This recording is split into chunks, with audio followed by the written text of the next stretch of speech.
د وای فای د موډم د سره وجنه سیزل کیږي اکثر موږ دا چې دا په بیټری باندې چلو چې کله موږ دا په بیټری باندې چالو کو نو اکثر وته کرنٹ سی واچي نو د دې د وجنه دا سیزل کیږي نو زره د طریقه هم چې په هغه طریقه باندې تاسو په بیټری باندې چلوي نو تاسو د موډم ته چې نقصان به نه وررسي نو وای فای د زیاتره کسانو کړه دا او هغه دغه غلطي کوي دا غلطي د وجنه چې دا هغه د غټ نقصان ملول کیږي ځکه چې دا په 2000 په 2500 په 3000 په 4000 په کې ځنه ملوي قسمه قسم پکې نو چې کله کرنٹ باندې باندې د بیټری سی واچو نو دا اکثر چې دا وسیزل شي نو ما چې کومه طریقه کړې په دغه طریقه باندې تاسو دغه کوي نو بیا به دې ته نقصان چې دی دا باندې ملويږي څنګه باندې ملويږي موږ د خپل سر کم دغه کړه دی دا تاسو خالي وای نه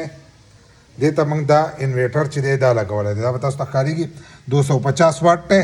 او 2 چارج چې دی دا وته لګېدلی تاسو ته به کاریږي په دې دوه کې دې ته کرنټ زیدي ته دوه لګېدلی دي خو ځینې ته چې دی هغې ته یو لګېدلی نو چې تاسو دا والئ دا ښه ارزان ملویږي دومره ګران نه دی